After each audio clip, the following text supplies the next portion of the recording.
Hey, Jason. Hey Jared, how's it going? Pretty good, pretty good. It's been a while. It has been a while. Wait. Are you one of our new hosts? What's going on here? Which podcast is this? Is this Yeah, yeah. I've and gotten lost. optimism? I'm lost in time. It's a strange convergence of different threads. It is. Well, today we're having you on, Jared. We were co-hosts for a while on the Both And podcast, and you've gone on to do some really fun things. And I thought it would be kind of sweet, I'll just say, to have Ashley join us as well. Ashley is kind of like my current co-host for partner in crime for various things, and so this is kind of a special recording for me to have both of you on at the same time. So welcome. Let's start with you, Ashley. Do you want to just everyone knows who you are, but do you want to say something before we move on to Jared? No, just I'm happy to be here. It's cool to yeah, it's cool to do a little cuddle puddle for Jason of his two co-host friends. I'm leaning into my hippie arc, so Yeah, and your will to power arc, which is going to be a yeah, very interesting power hippie. yeah, power hippie. Power hippie. Sounds like a power bottom in the something like that. Speaking of power hippie, Jared. Uh, okay, so Jared, why don't you introduce yourself? Say whatever you want to say. Um, Leading you here today. Uh, Gosh, where to begin? Well, today, what are we talking about?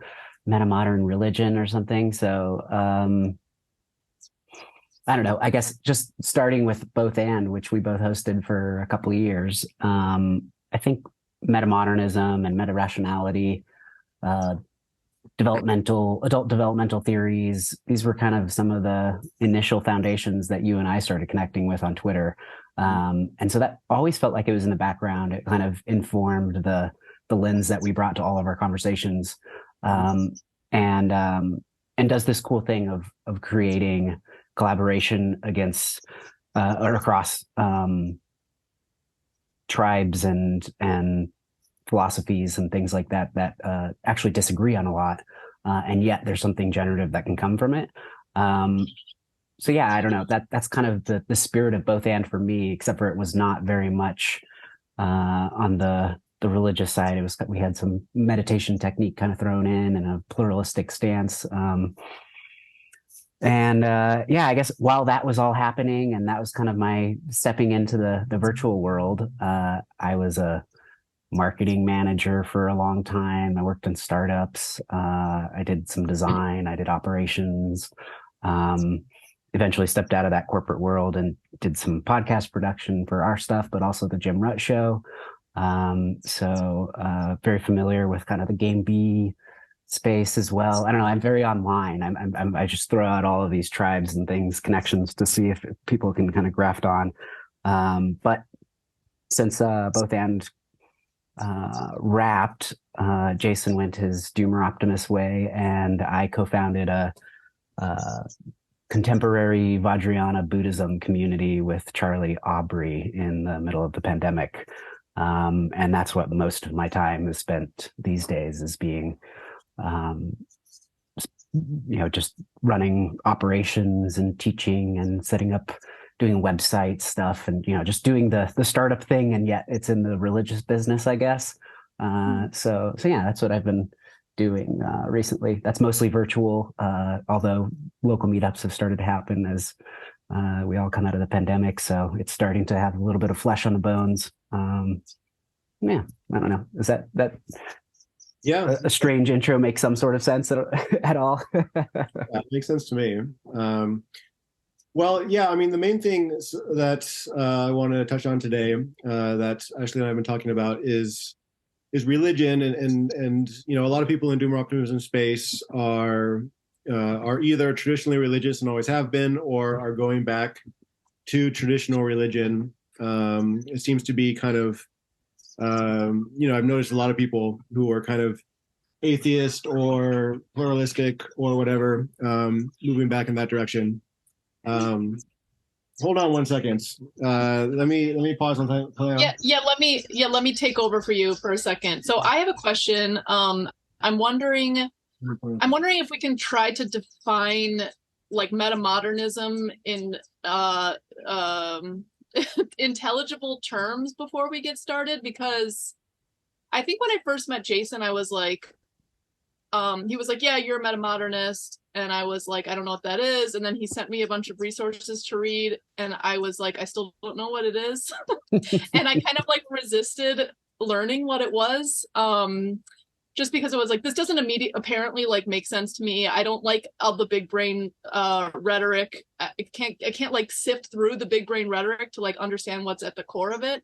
And then like just recently it clicked for me as a concept when I thought of it in terms of like thesis, antithesis, synthesis. Like, okay, you've got this, traditional religion, and then you've got this modern and postmodern era that kind of like just destroys all of those things.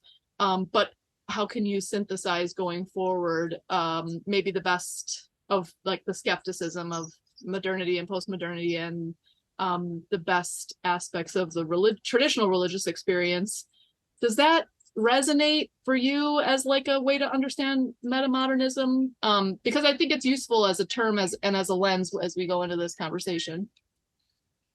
Yeah, well, so to get back, talking about kind of, this return to traditional religion, and I'm just, I'm curious, like, what the landscape is for people in terms of finding meaning in their life, because like the new atheism movement kind of died out. Maybe that was part of the postmodern kind of like skeptic deconstruction thing.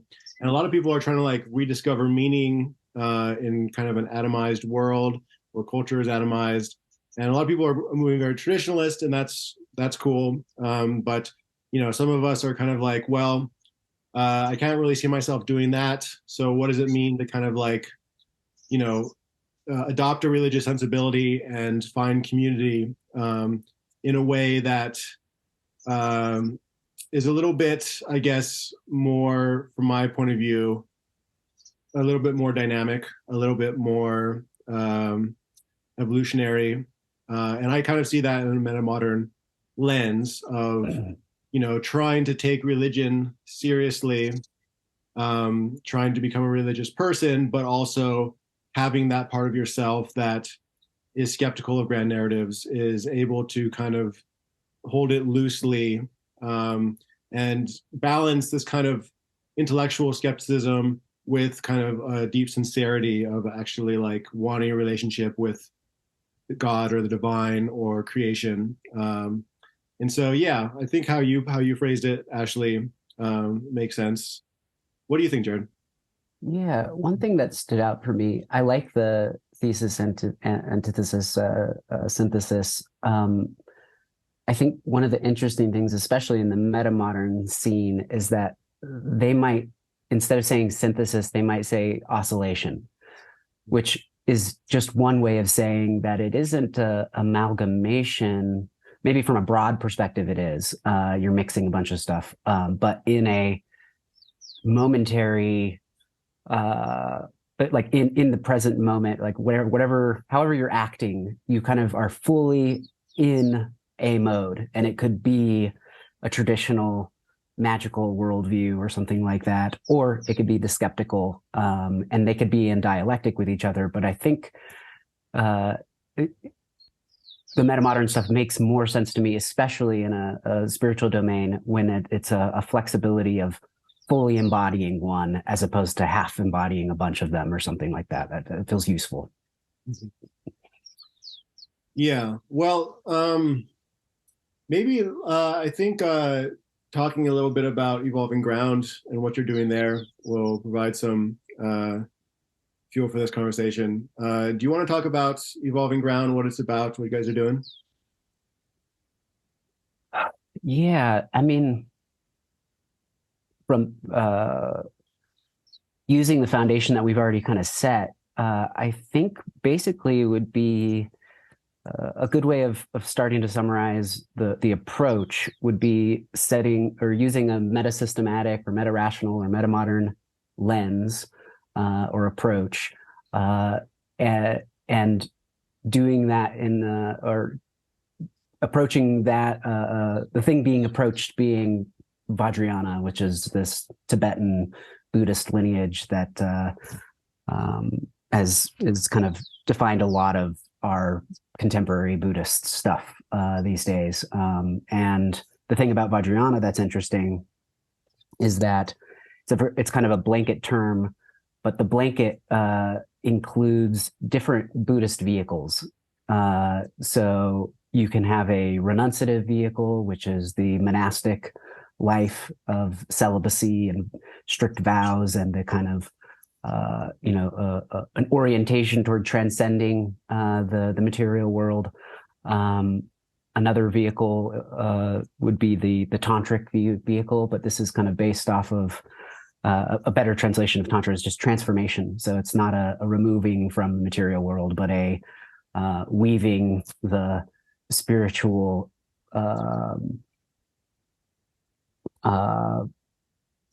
ground into everyday life, and being radically involved and transformational, and not setting so many boundaries amongst yourself.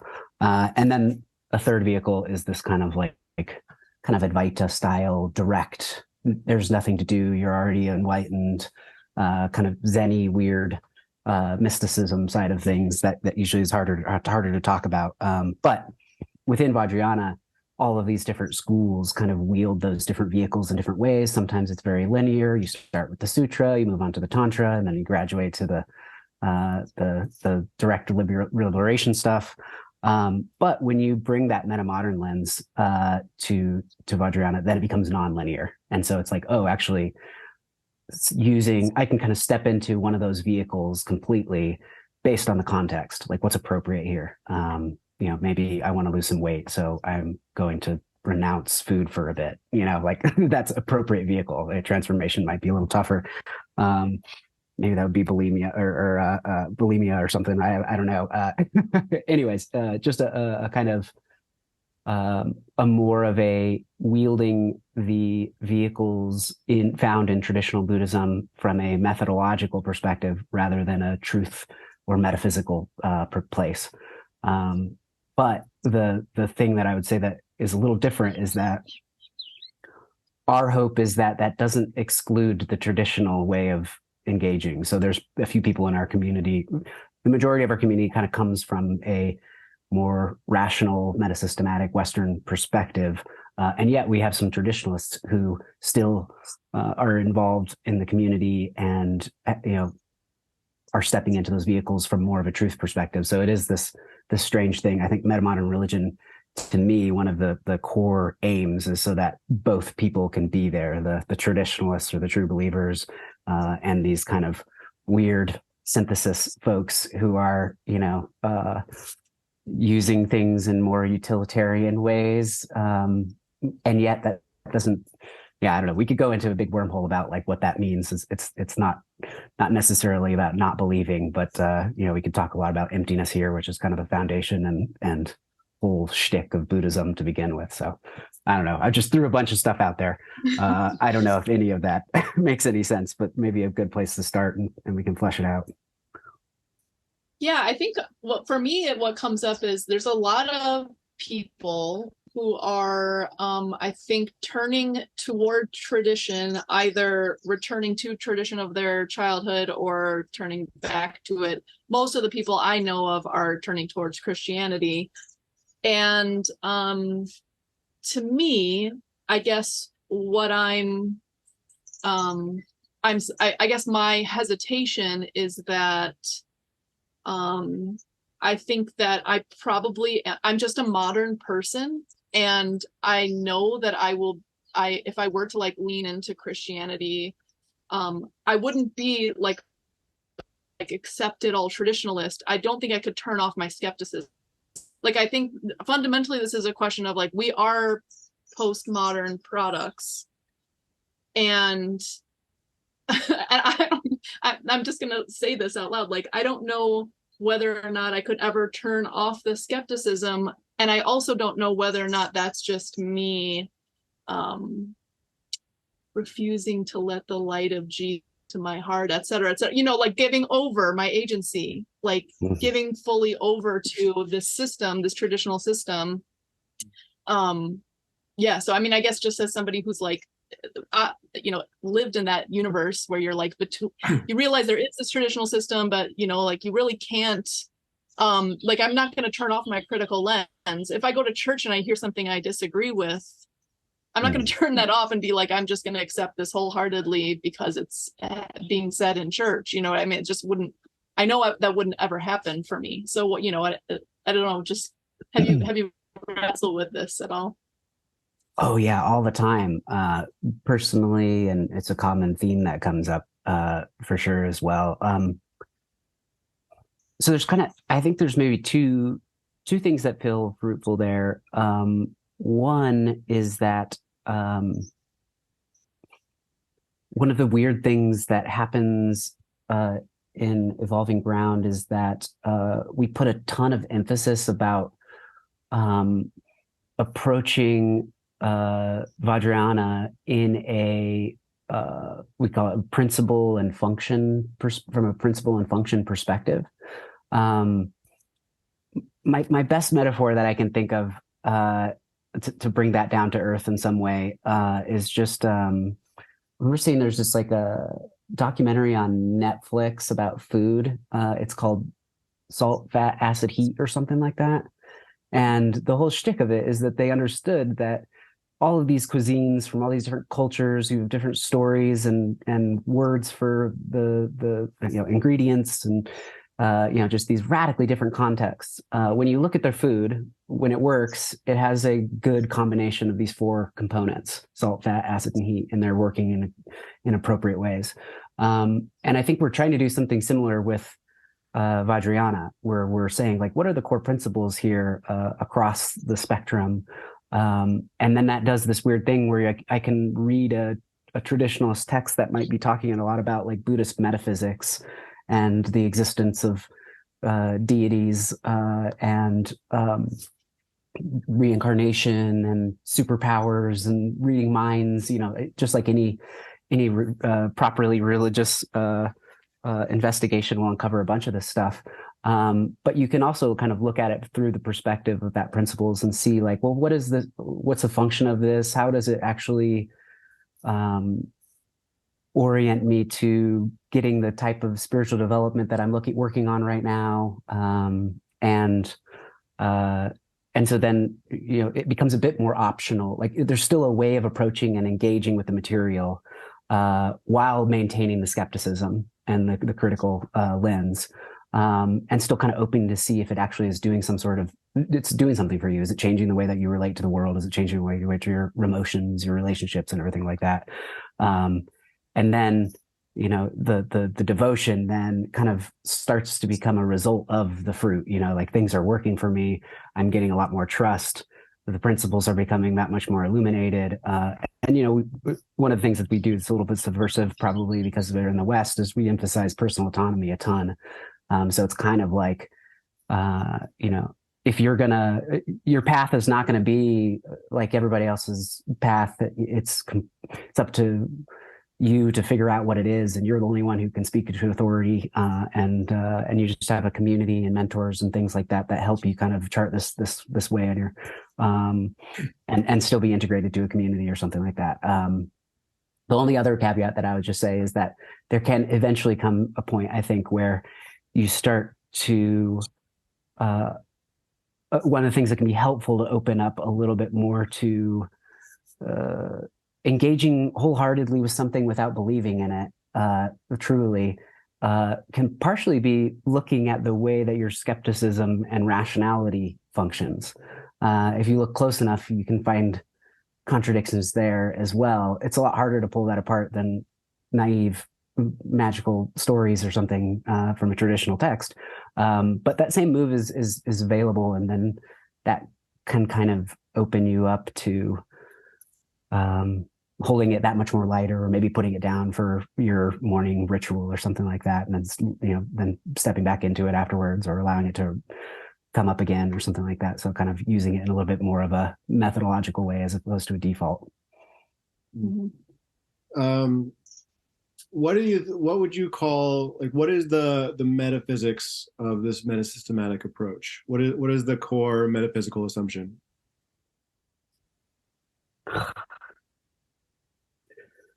I don't think there is any. I mean, I think it's more of like a, well, because you know, a skeptic of what you're saying and the approach you're laying out would be, okay, you're using religion instrumentally, and that implies a certain modernist metaphysics of, you know, of some kind of worldly, you know, prospering, but without, you know, without any kind of deeper significance.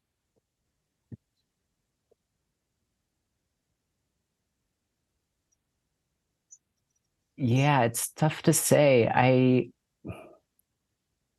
don't know. Maybe the simplest way would just would be to say that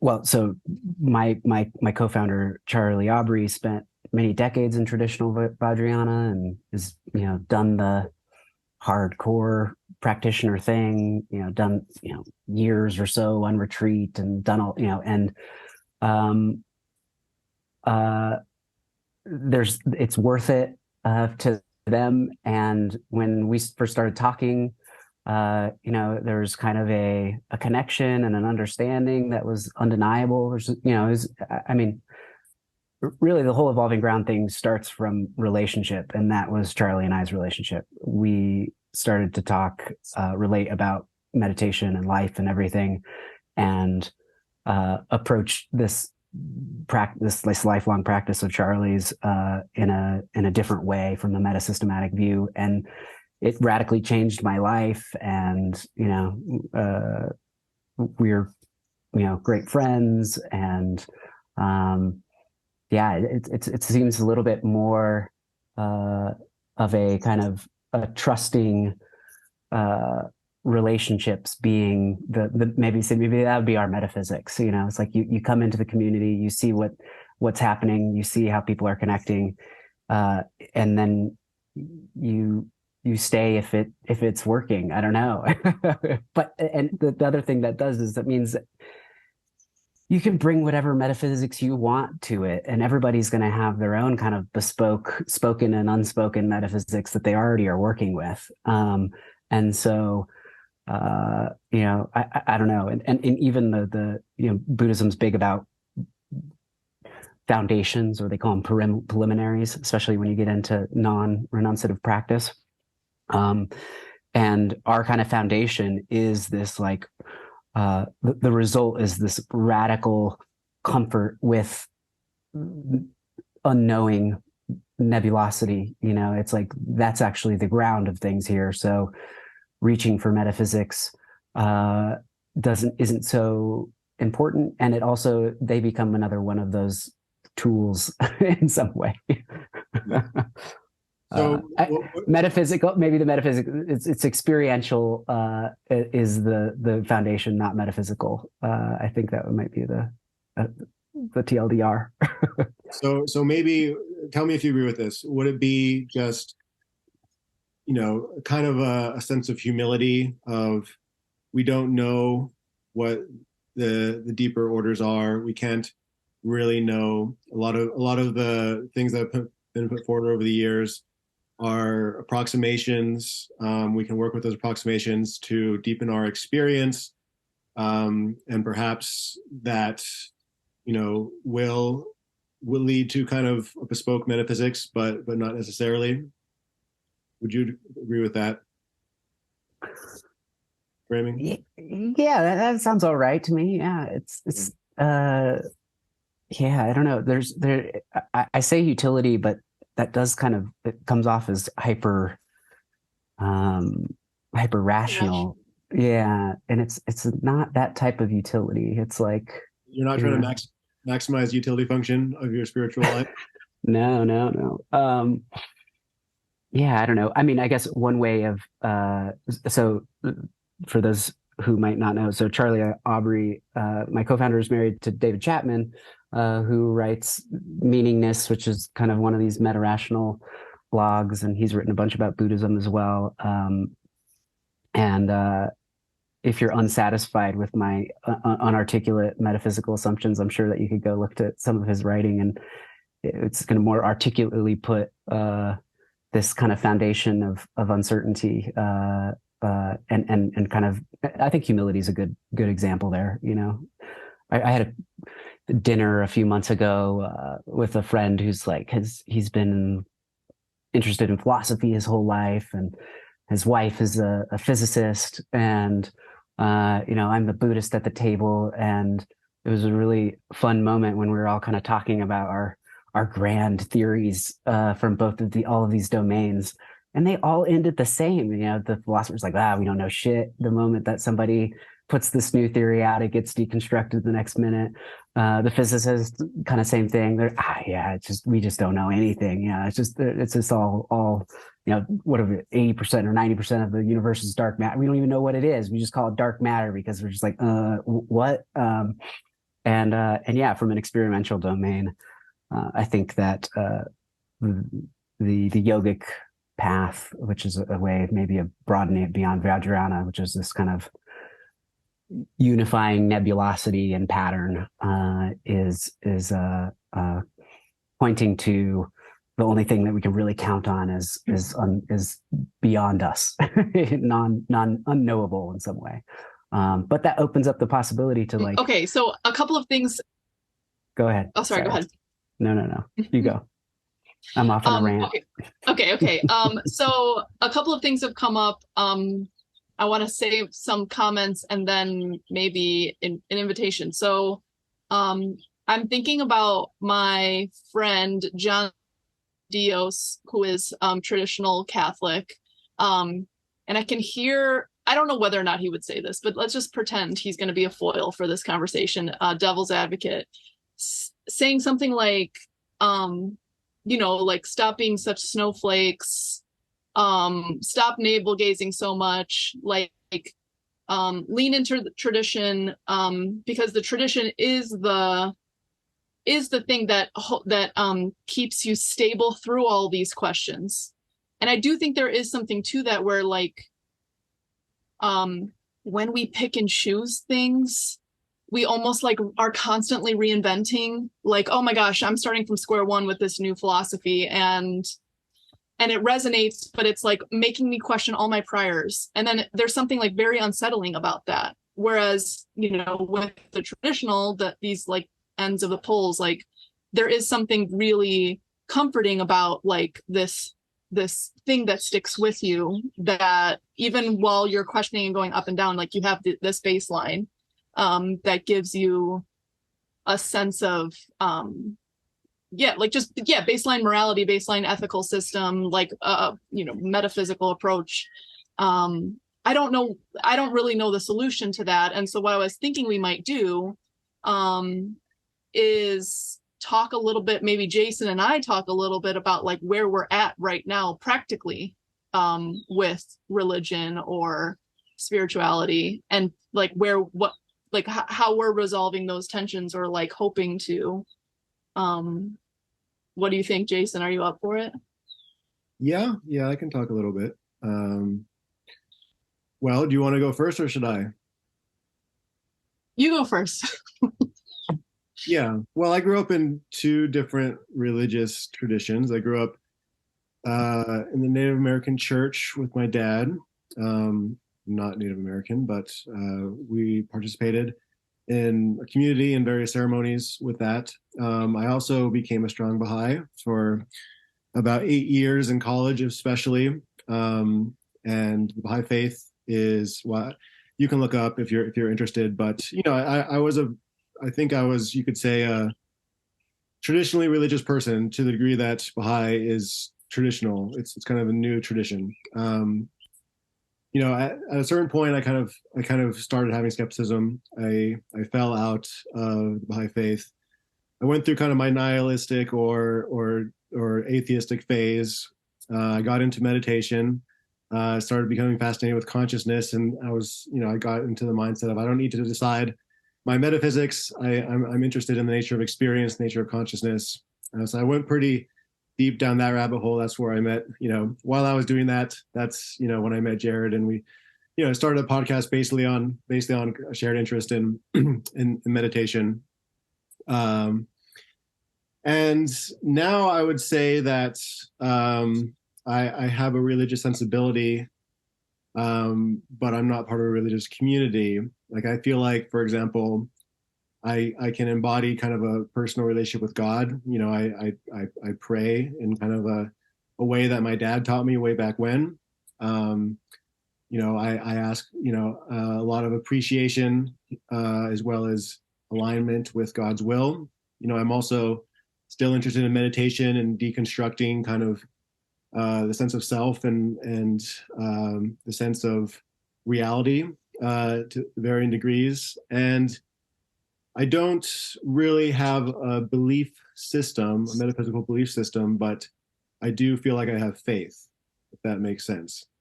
But yeah, I mean, I'm not part of a religious community.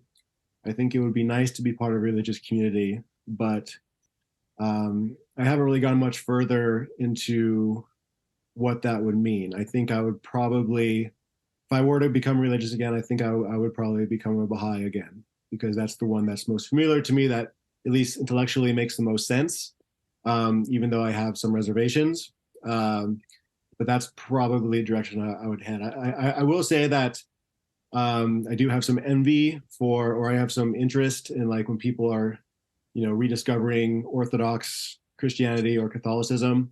I find it very attractive. I find kind of the ceremonial, this tradition of intellectual kind of scaffolding, in a container, and the aesthetics all very appealing.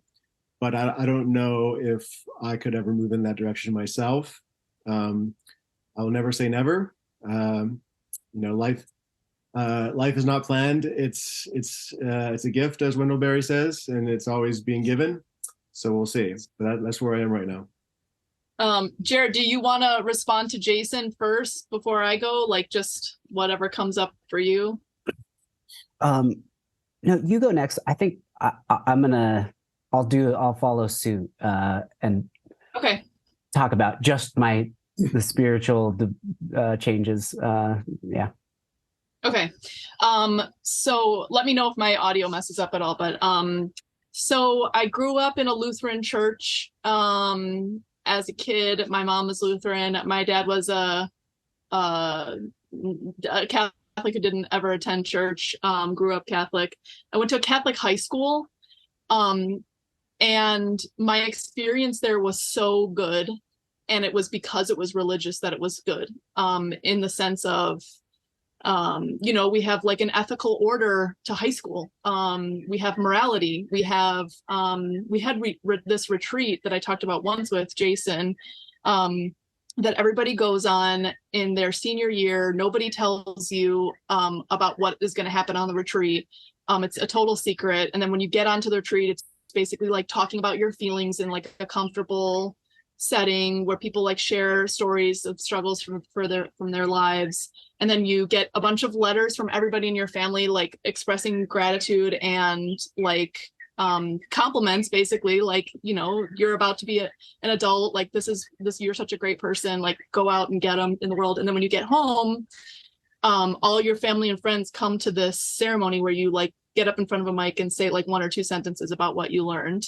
And you didn't know that they were going to be there. And like just saying that gives me chills. It was such a fun, cool, great way to embody a lot of the things that I saw, like the best parts of Christianity. And I think for a while I just was like, oh, well, I've been traveling around. I haven't been settled in a place. I never really thought like I had to go to church to like lean into those morals. I'm finding myself called to find some place to offer that kind of embedded, what's the right way, like morals via osmosis for my kids, that I got just from going to church on a regular basis and like hearing some stories, talking about them in Sunday school, thinking through ethical dilemmas. And then always my approach to Christianity was always like picking and choosing what most resonated with me and then using that. So it's like, love the least among us, and every person is sacred, and yeah, and I think just more or less like the sacredness of life, and sort of leaning into, like, you can tell when things are God's will for you or whatever.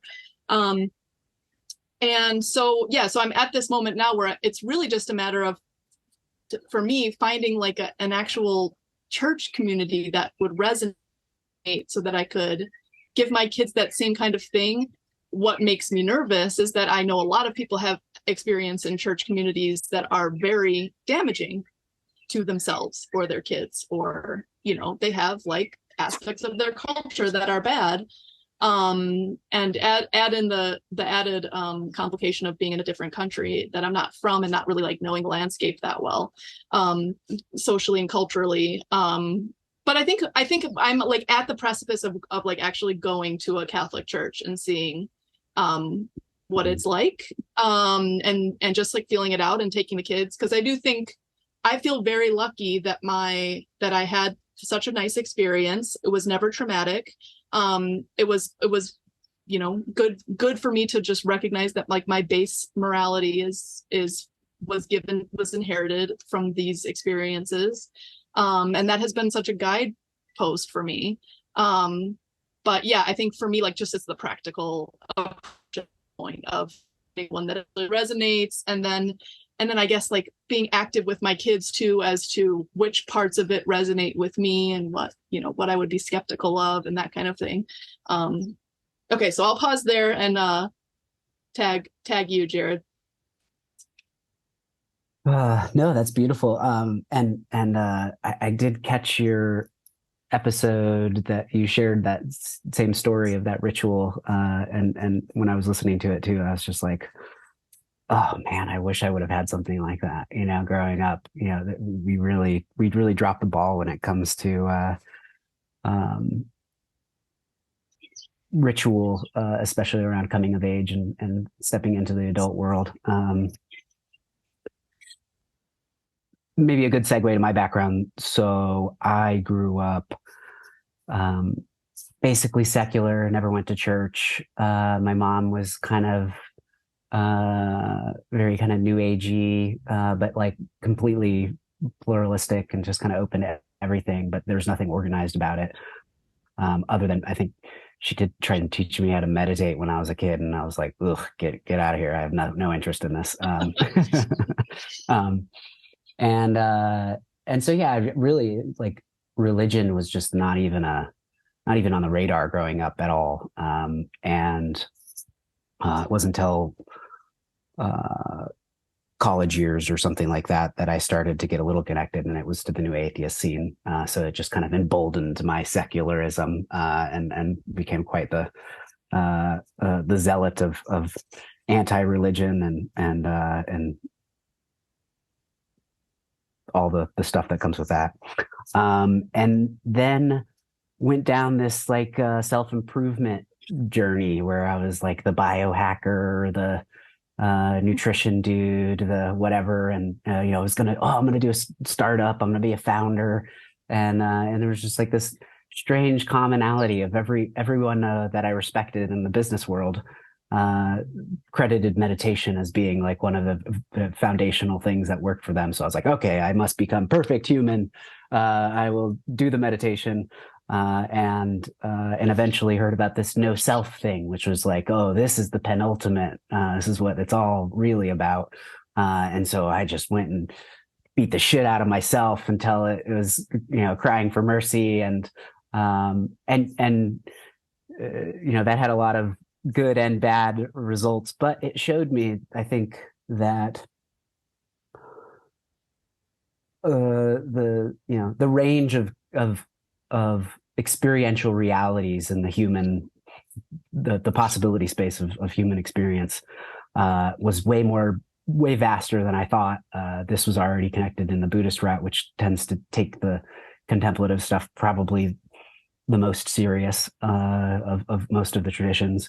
And so just kind of kept falling down that wormhole until I learned slowly that everything that I had been practicing mostly was exported from monasteries. So it was all renunciative, kind of distancing, transcending methods. Some of them more obvious than others, and some of them take a long time. Or, like I think a lot of meditation methods, when used in small doses, is like a great Xanax without the chemical side effects. It gives you some space. It's great for everybody. It should be. It's a reason it's so attached with our medical field. But if you get really into meditation, then you can end up in some very unfunctional states that were meant for a renunciative life, not for one that is integrated with life. And that's when I met Charlie and realized that there's a completely different approach to integrating these experiential ways of experiencing the world, I guess. And I'm thinking now, Jason, your metaphysical question, the thing that grounds Buddhism, I think, really is the assumption that what we're doing here is we're discovering a way of being that is radically different than normal everyday life. And depending on the vehicle of Buddhism, that could mean very different things. There's a huge plurality. A monk is going to look a lot different than a tantric master. They're just radical different things, and yet they're somehow still under the same category. Ideally, what we're doing is not breaking from tradition, which was always speaking from this experience and navigating our way here to it, and using a lot of cultural mechanisms and stories and languages that work to get you to see this, to step into this way of being. I think that what we're trying to do is just kind of start from a new foundation. We try not to use Tibetan words. We talk about it in different language. It's not I both see myself as a radically traditionalist, and actually only feel any traditional roots in Tibetan culture from all the Buddhist studies that I know, because I was a secular, middle class white, Right. Nothingness. There's no cultural roots in my early history. So yeah, it's a strange thing where I think the traditionalists would look at me and they'll call me a degenerate because we're doing so many things that break tradition. The rules that were established over the thousands of years that Buddhism has been developed. But I kind of actually see it as an act of love and a wanting to carry on the tradition, because the state is actually the transmission of the state from community and teacher and person to person is kind of the essence of the tradition there. And I still do feel connected to that. So yeah, there's my a little bit more flesh on the bones. Nice. Maybe we can, if you guys don't mind, shift the conversation towards kind of community structures. One of the things that we emphasize on DO is having, rediscovering community. There's a heavy emphasis on localism and getting, reacquainted with the tangible parts of our lives, physical parts of our lives, but also redeveloping community ties. And one question that I think a skeptic of this whole conversation would bring up is, how do you expect to do that without a common traditional religion? If you're always kind of trying to innovate, or you're trying to break through kind of traditional frames, how could that be conducive to this larger project that at least Ashley and I, talk about, of relocalization? And that's something that I haven't answered for myself. I don't know the answer to that. Ashley, do you want to, Yeah, I can talk a little bit about this. And okay, so I'm gonna do a debrief on this, but I went to this retreat in Denver hosted by Rich Bartlett, who does this micro-solidarity framework. And at first it was extremely disorienting because we have all of these people who are coming from like totally different value systems. And like I could tell like one or two sentences I could tell like, oh no, I'm not going to vibe with this person. Like, oh, this is not this is not going to happen. Like I'm not going to be able to be super open with myself around them because I can just tell like we're going to clash. And what Rich does in that setting is he is a pretty strong believer in these smaller groups, which he calls crews, which are like places to build trust across these differences and find like common ground, but like a deeper care that could in some way transcend like these fundamental differences that can be building blocks for working across these kind of differences, as opposed to toss everybody into a giant group and just litigate things with no idea of what the rules even are, like what your rules would be for even how to move forward and what mine would be. And like, some, you know, in some cases I'd be dealing with people where I don't even know really what the rule is, or if I'd be breaking it because we like are that either far apart from one another culturally or just haven't built trust. I don't know them. And so I do think there's something really powerful in this smaller group trust building setting. And I do think that there is a way to do that where you have little groups that have high trust and allow for difference, because I do think there's like a trust difference axis where if you are in a trusting environment, there's a lot more tolerance for difference. And so building up that trust is really important. But that can only really happen on like a pretty tiny scale. So I really do think like there is something to this nested scale model. I don't know exactly what that means for doomer optimism. And I'll just also briefly say, because I wanted to talk about this at some point on doomer optimism, I learned at that retreat about this thing that Benjamin Franklin invented called the Ginto Club, or the Leather Apron Club. And it was like a civic club in Philadelphia. And it could be like no more than 12 people. And they would meet once a month and they would debate some philosophical idea.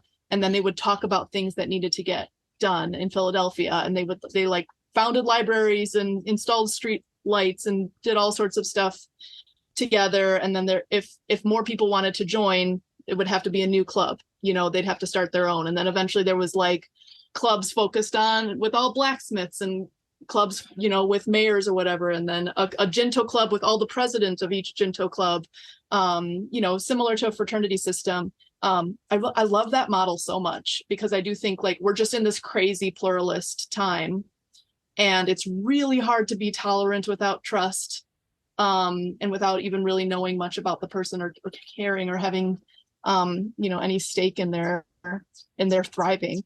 So yeah, those are my insights. I don't know if Jared has some thoughts. Gosh, it's a big, I feel like we're starting from scratch too, because the whole community element here is such a big topic. Well, first thing is, next time you're in Denver, reach out, because Rich and I met after you did the retreat. Oh, really? We chatted about it too. Yeah. So interesting to hear reflections from both sides as well.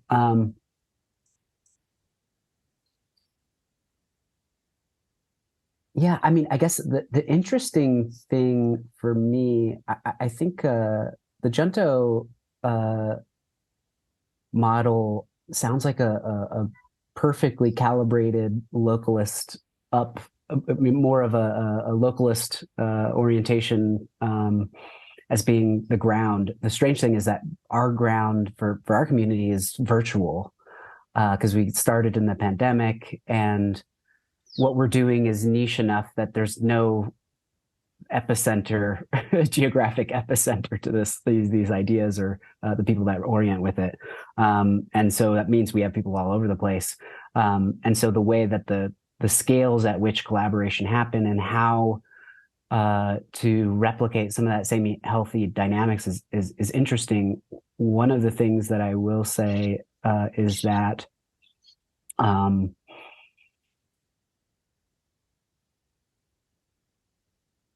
the way that evolving ground is approaching things makes it very congruent to describe or to step into seeing difference.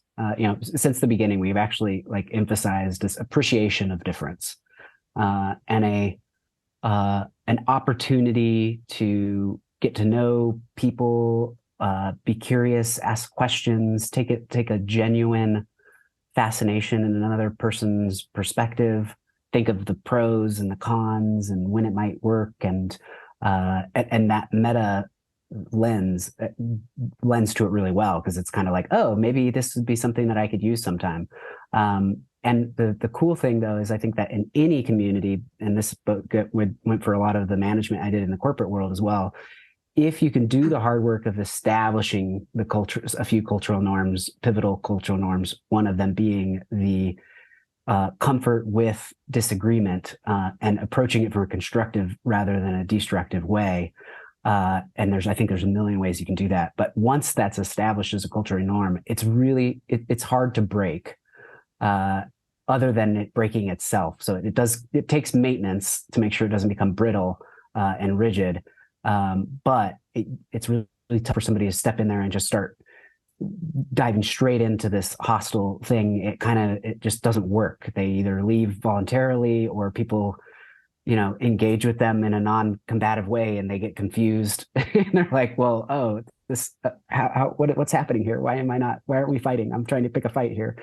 And so it's a really great de-escalation tactic. So far over the past 2 years, we've done a pretty good job at instantiating that cultural norm. And so there's a lot of disagreement, and there's a lot of diversity too. Like, we had our first big meetup in Colorado a few weeks ago, and somebody who'd been part of some other intentional communities said that one of the most interesting things was that there was no unifying characteristics of people. Like, they came from Christian communities. So they're like, the norm in a Christian community is that you're either married with kids, married intending to have kids, or single looking to get married and have kids. And if you're not in that category, you're kind of like a second-class citizen.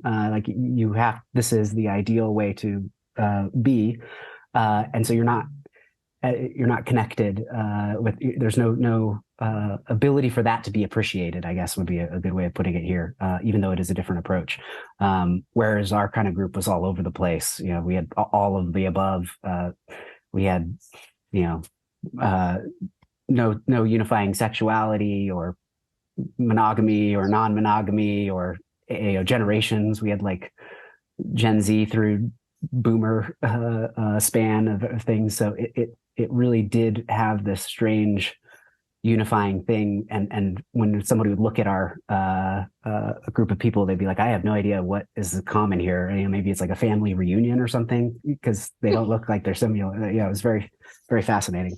But encouraging to kind of like see it in person, to see like, whoa, this is a radically non-homogenous group of people who all really are close to each other and interested in what each other is doing, and live very different lives.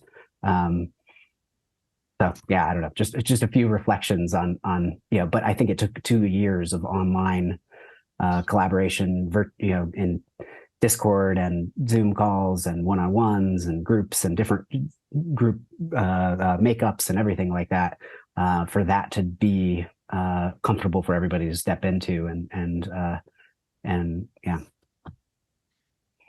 I have a question for you, Jared, but then also kind of I think a larger framing that we could all investigate. One is, do you think that this could, if suddenly this were to become a physical community, do you think that you've established enough of the foundation? Maybe digitally was the only way that this foundation could have been established, but now that it has been, do you see this kind of community being viable as a community that lives among themselves and, shares resources in not just a spiritual sense, but also in a, interdependence, physical interdependence sense? Do you think that would be possible? And then two, I'm just interested in kind of drawing out, I think, the similarity between both of our networks, Doomer Optimism and Evolving Ground is kind of like the cosmo-local sensibility, right? We also met digitally. We're kind of scattered all over the place. Ironically, we talk a lot about localism, but it's a non-local network. You know, a lot of our next steps are like meeting up in real life and, you know, perhaps seeing if real life communities can at least not arise kind of like as in separate from everything else, you know, not on these like network of compounds or anything, but you know, actively trying to figure out how this will translate into more real life activity. And so it's kind of like, you know, that's like the nature of today, is like trying to figure out this cosmolocal world of meeting digitally based on common interests, but then also recognizing the atomization of the physical world and how do we become more integrative there, and can the two support each other? Yeah, I have no. I want to emphasize my humility here, but you know, I have this intuition that doomer optimism and evolving ground are strangely doing something very similar, and yet from opposite directions. And my general intuition is, if we're successful, we continue to scale, it will probably still be predominantly virtual, because what so much of the work that we're doing is contemplative development, and a lot of that happens on your cushion or in your everyday circumstance with your family, and so there isn't this super hyper requirement of being in person with the spiritual community. And yet, if it remained completely digital, it would be I think it'd be vacuous, and it would never quite find some ground. So my intuition is that if we're successful and get to some metastable moment, it would look like 80% of the collaboration is happening virtually and maybe 20% locally, but like in different places. And I have no idea where they'll sprout up. I kind of feel like it's a kind of spore type thing, like the online mechanism sends out some meat space spores and they pop up, you know, wherever it happens to be epicenters that have the right conditions for that to happen. And I get the sense that doomer optimism would probably do better to be the opposite, you know, where most of what was going on, the collaboration that was going on, was on the ground in relationship with land and bioregions, because that's where most of the work is done, right? And then you'd have that, but still have the shared, maybe that 20%. I always go to Pareto distributions for whatever reason. They just always feel nice to me. We're good friends. I don't know. Does that resonate at all, you? Yeah, I think ideally, I think a 20% digital, 80% in real life would be ideal. I think we are the opposite right now, right? Yeah. Or 80% digital. Yeah, we're like 95, we're like 98% digital now. So yeah, it makes sense. I might jump in here. I think that part of our limitation in some ways, Jason, is that what we're asking people to do, to actually physically do, is like be a good neighbor, have like work days, and I think we don't specifically don't lead with the spiritual side of that, even though we both know that there is a necessary spiritual side effect of that kind of activity. And I think in some ways it's hard to convince people until they've done it. So we're in this weird like chicken and the egg moment where we're just telling people to do what are actually just extremely mundane activities of like get together with your neighbor, share do a clothing swap, have a work day where everybody's processes chickens together, and they're like, I don't understand what you're asking me to do. This makes no sense. Like, you know, just tell me it's a spiritual retreat and I'll go do it. And I don't know if you guys saw, these guys were like paying $15,000 to get yelled at by Marines for some weekend. And it's like, people just want, like, just sell me some kind of transformative experience and I'm there. And for us, we're like, we're not going to do that. And then what ends up happening, like, I just want to, I don't know if I debriefed with you about this or not, Jason, but one of our followers did a Doomer Optimism camp outside of Portland where they processed chickens. And I think like 20 people came. Some of the people had never processed a chicken before, not surprisingly, came from Portland. And they were like, oh my God, this was like spiritually transformative for me. And then after that, people started making friends. There were like some informal relationships being formed where one guy like had extra turkeys and he's going to trade with another guy to like have him help do his fencing on his property. And so like all of these things blossom out of this one moment, this one event, but like it was just like show up and you'll see what happens. And then people show up and it's awesome, but it's like not a, I don't know, there's something weird with us, Jason, where we like really resist explaining it as like a spiritual phenomenon, you know? I don't know what that is. I don't know if we're like too, I don't know. I have a sense that we're also like a little bit too punk rock about these things. We don't want things to be too legible too. Do you agree? Yeah, I agree. I mean, I think that the spiritual element of, say, doing something very, unexpected, like, butchering a chicken, which is something that, a lot of, especially city folk don't do every day. I like to, I guess leaving that understated, of like Right. the kind of transformative effect of interacting with your local ecology, interacting with the physical world, with the tangible world, with the primary things that support your life. I do think it has a transformative effect, but I don't want to create a religion around it. I think that would be silly. I right? know. You can interpret those kinds of activities through all religions throughout history, right? I do want to emphasize, like, I was making fun of this gathering. I won't go into too much detail because I don't want to be mean, but this gathering of, like, build, as you were saying, like this transformative event of a day, and like well-known kind of galaxy brain speaker and ecstatic dancing and various things, but there was no like practical like workshop of like learning skills, right? And I would like to see, there were these meetups. I think that the understated, just like do the thing, as you emphasize in your field school as well, and then you can talk about it later, or perhaps pray or meditate together or whatever. That's fine. But yeah, I wouldn't want to sell it as a spiritual thing or as a religious thing. I think that everybody's going to come to that from a different direction, and yeah, I think it would be really weird if we tried to do that. It would just be very cult-like. It'd be also so off-brand for us. Yeah. But I do think, it is just worth saying that at least in my experience, there is quite a big transformational effect. And I think it's even better, the transformational effect, when you don't tell people it's going to happen.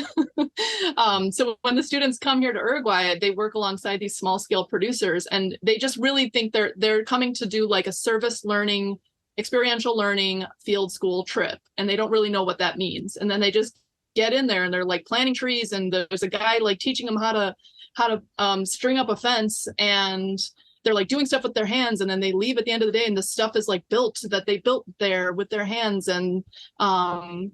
And then they get to their little place where they stay, and they're talking about it, and they're like, oh my gosh, I can't believe how capable everyone is. I can't believe they're using all these like materials straight from their land, and how they just like felled a tree and turned it into fence posts. Like, that is how humans are supposed to be with nature. And I saw how everyone's working together with their cousins and friends come, and they said, I owed you a work day, so I'm here to like, and this is the barter economy, and everyone's like, they're getting blown about this. And it's so much better when I don't say like, you're going to come and learn about the barter economy of Uruguay. It's so much better if I'm like, you're just going to come, you're going to do field field experience. They don't know what it is.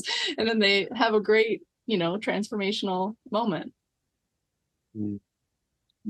I don't know. Sorry, we hijacked this and made it all about us, Jared. Okay, well, so I've been anyways, making it all about me, but no, I want to. Metamodern. I want to say a couple things.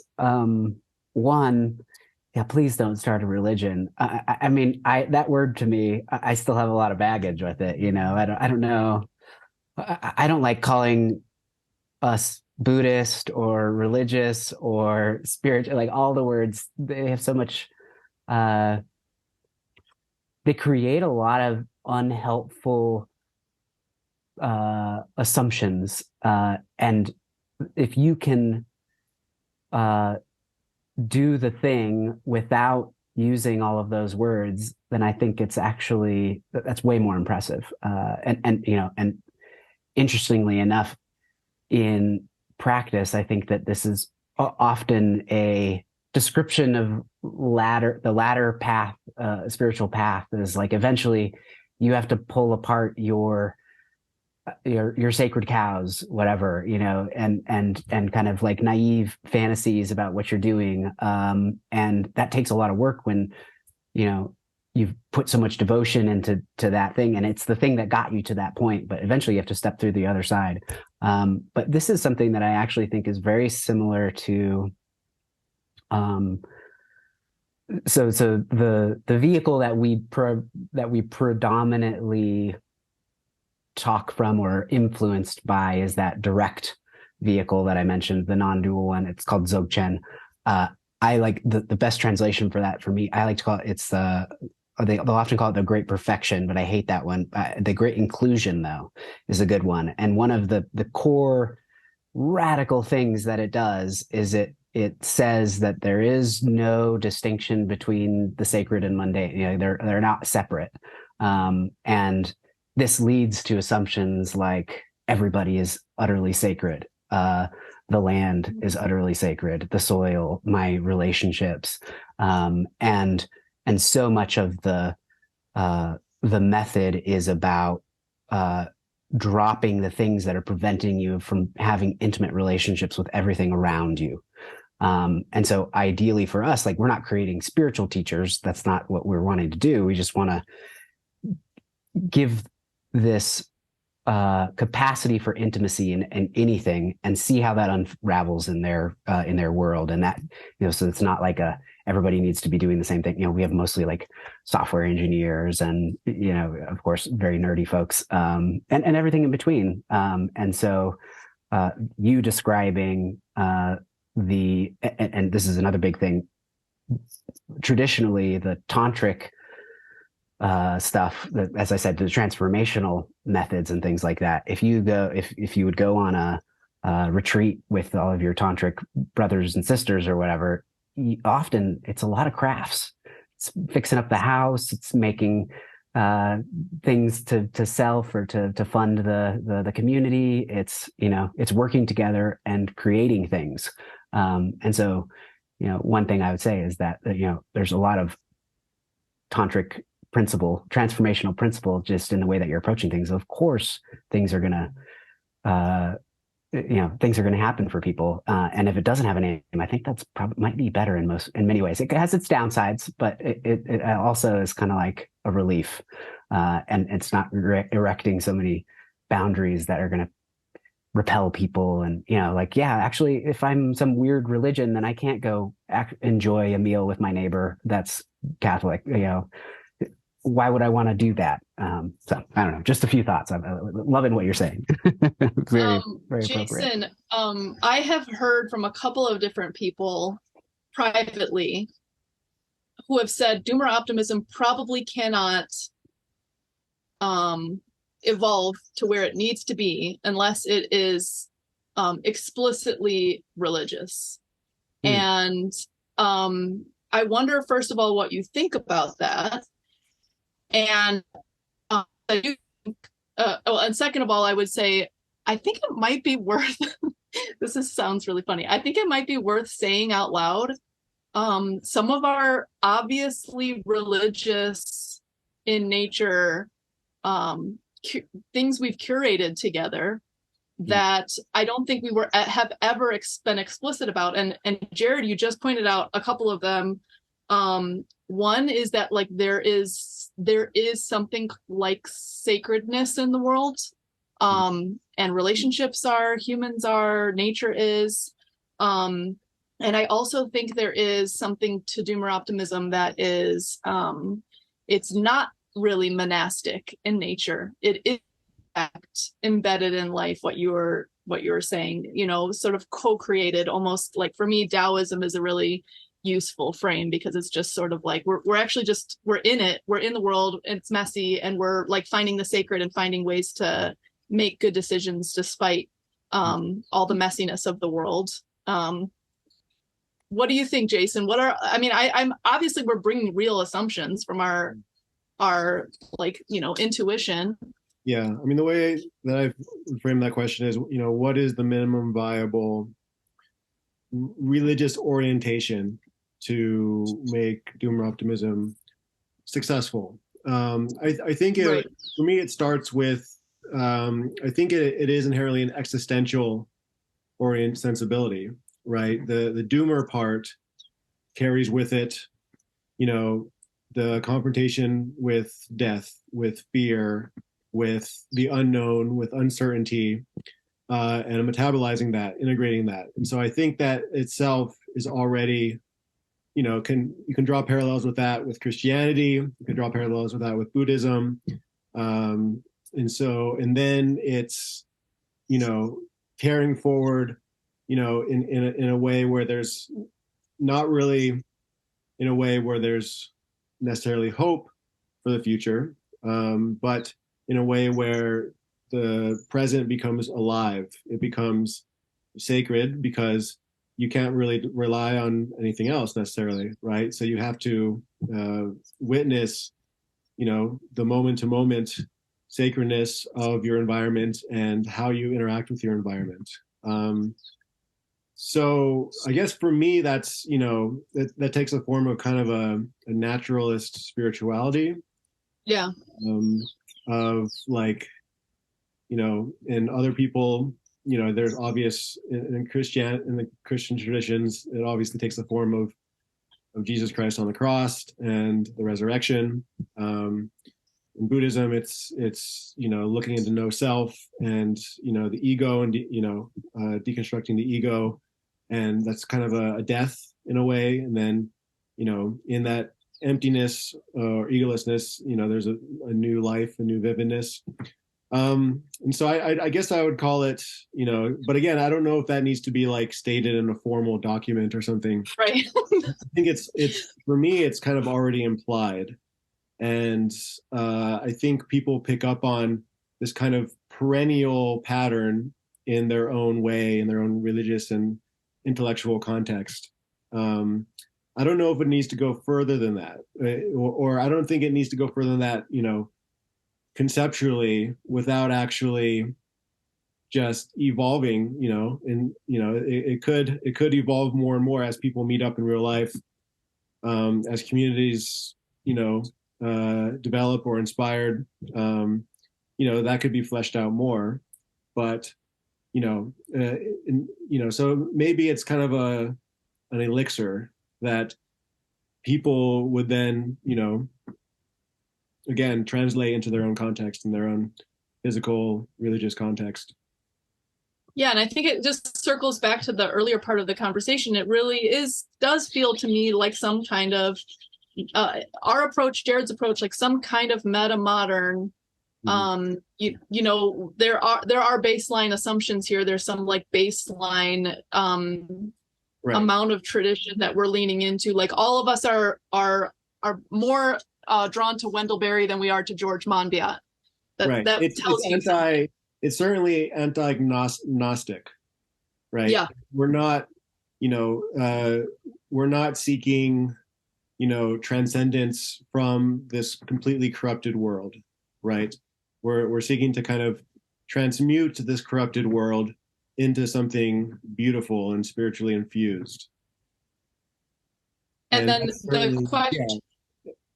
Go ahead. And then I would just say, like, going back to what I was pushing back on Jared earlier, but I think I'm probably wrong and he's more right, is I do think not codifying that and determining like, okay, so doomer optimism is a Christian thing now. Like it doesn't have to be, it can be a subset of people can be kind of, you know, like instantiation of those ideas, but it doesn't have to be. And I think fundamentally that we just are going to have to be tolerant and pluralist. Despite the contradictions. The coherent pluralism, which I like. Yeah. Or, you know, the metaphor of the campground instead of the big tent, right? I saw a thread by actually Rich Bartlett. He was talking about pluralism, not diversity, which kind of means the same thing to me, where you're not trying to get, you know, every diverse thing into one tent, into one package, but you're just trying to create, you know, interesting relationships between, you know, these different systems and different things going on into a, you know, perhaps a meta system, but a loosely defined one. Yeah, and I want to toss it back to Jared, but after this, but I also want to just say at that event with Rich, though there was like maybe a third of people who I just was like, there's no way. And then I just didn't really hang out with those people, and that's fine. You know what I mean? Like 2/3 of the people I was like, oh yeah, I'm like interested in you. I resonate. Like I want to get to know you further. A third I was like, I don't have the bandwidth. I don't need to get to know everybody here. It's fine. And they're just not going to be the ones I like deepen connection with. And I think that's okay. There's a little bit of weirdness with people, like everybody has to be interested in everybody else. Like that's not true. And doomer optimism, we are going to have people who like viscerally dislike each other, and they do, and that's fine, but they don't have to have anything to do with each other. You know what I mean? We're just signal boosting one or the other on one side or the other, but they really don't even have to talk to each other. With so many people who block each other. And I'm wondering if Jared, you have some thoughts from your community on this kind of thing. Some people resonate with some don't. They form, you know, coherent groups based on vibes, I guess. Yeah. I mean, the only failure mode I can see that the only obvious failure mode that I could see there is just that so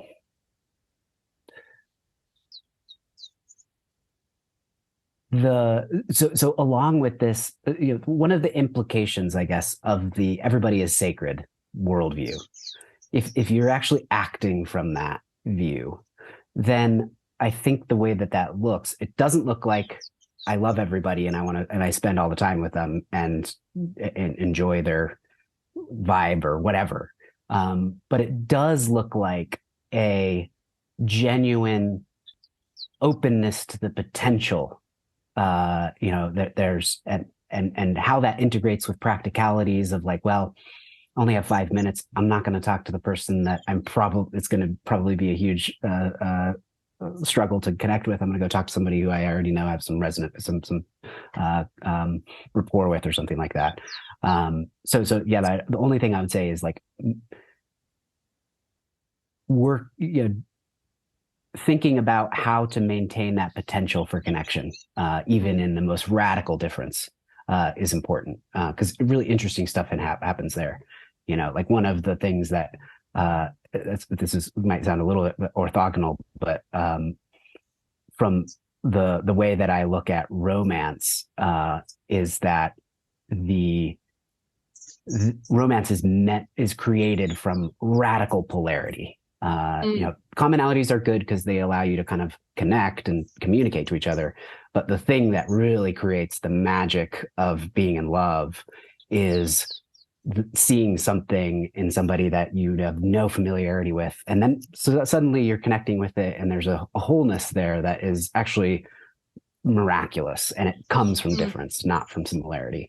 So I love that. So yeah, making sure, you know, just keeping that in mind, that, you know, and having that as a norm is like, actually, we're going to, you know, be open to the possibility. Just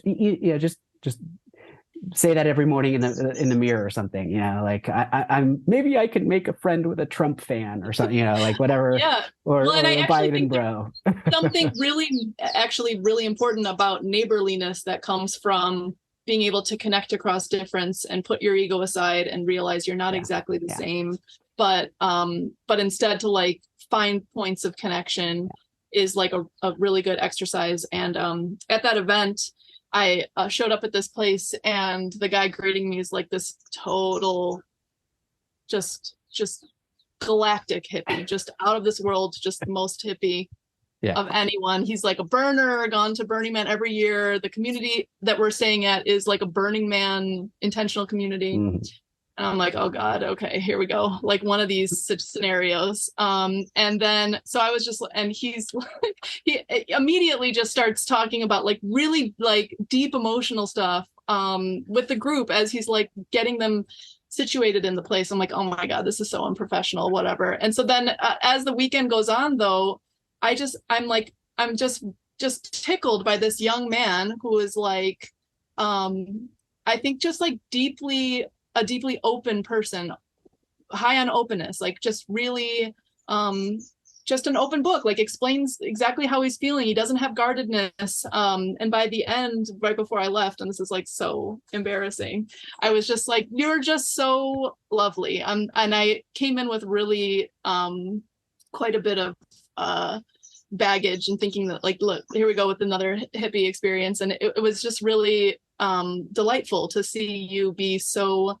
like open and friendly with everybody, and there was like not a nefarious bone in his body, and I was like, oh, this is really cute. So that was good, and I was open to it. I wasn't looking for it either, but it just kind of sprung on me by the end. So I mean, it rings a lot to a lot of Jason and I's conversation in both ends. We were like, how do we bridge these cultural divides and all these mimetic tribes and their wars? And a big reason that you went in the homesteading direction, rightfully so, is because when you have a neighbor that you're reliant on and you have to do things together, or they're there for you, or vice versa, it makes it so much harder to maintain that block. Because actually, if you just spend enough time with somebody, you can't help but kind of feel their humanity in a deep way. Yeah. There's a connection there. And maybe it's, you feel their humanity and you still think they're an asshole, and you're probably going to avoid them most of the time, if you can, whatever, but there's still something underneath that. And connecting with that, it just makes so much more possible from a collaborative perspective, enjoyably useful life with your, whatever your surroundings are. So maybe we can wrap up by talking about how evolving ground is going to evolve into doomer optimism, and doomer optimism is going to evolve into evolving ground. Because you guys are meeting up and doing your third vehicle while washing dishes, and then you're going to start, you're going to bring out the pottery wheel and start making your dishes, et cetera, et cetera. And we're going to be meeting up with these kind of, very basic existential stances, and it's going to accrete, mythology and tradition and stories that are going to slowly look something to an outsider like a religion, even though we might not recognize it as such. Are we eventually going to merge into the same Borg?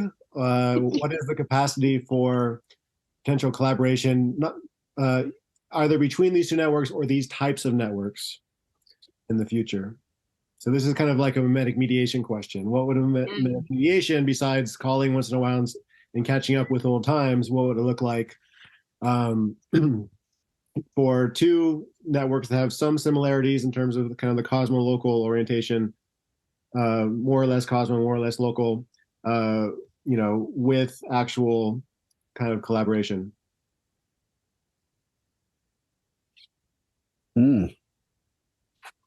This is a question I don't have an answer to myself. So I mean, it doesn't need to necessarily even be answered. I don't think. I think we're both open enough that it should be completely. There should be no blocks there. from our communities, and I see a lot of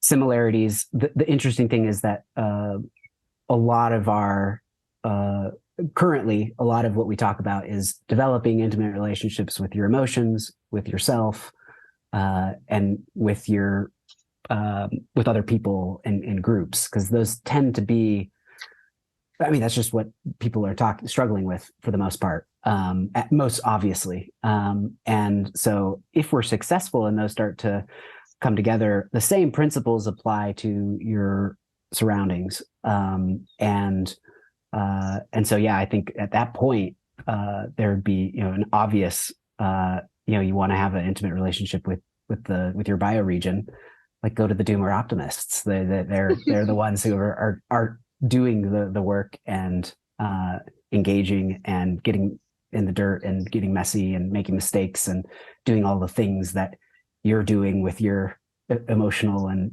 interpersonal relationships currently. And I would just add, I think a lot of us talk a lot about, it's really hard for you to be a good neighbor or a good member in a community without having some basic, social, emotional work done, some skills on that level. Mm-hmm. So I see a lot of need for that kind of thing where it's you can't just jump into some local bioregional community and then you're just really cantankerous or really autistic, or you don't know how to relate to people, and you just rub people the wrong way all the time. I think there's just a both and role there for the internal personal work and the external.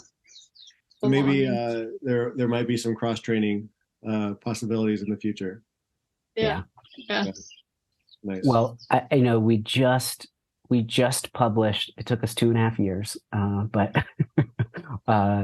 Charlie, for the most part, wrote kind of in a collaboration. We wrote a book for our kind of foundational meditation method called Opening Awareness, and it's freely available online, and anybody can read. And obviously, the community element is basically saying you need some support structure, then you can look here. But it's also completely its own manual that may or may not be useful. It's not going to be as paint by numbers as a lot of the more popular meditation methods. But if you're patient and have this orientation that we've been talking about here, it might make a lot of sense. And really what it does, the result of that practice, it's the foundation, which is just a openness and a real comfort with uncertainty and the unknown that leads to a different type of confidence and noticing your own kind of patterns and things. So we see it as the foundation of the success in all of that, those different relational components. So that's available. And so maybe everyone, if anybody's actually interested in doing 15 or 20 minutes a day or whatever it is for a couple of years, and seeing benefits along the way. It's weird the way it unfolds. It's always super contextual too. So no predictable path, but all oriented toward the intimacy that I think we're talking about.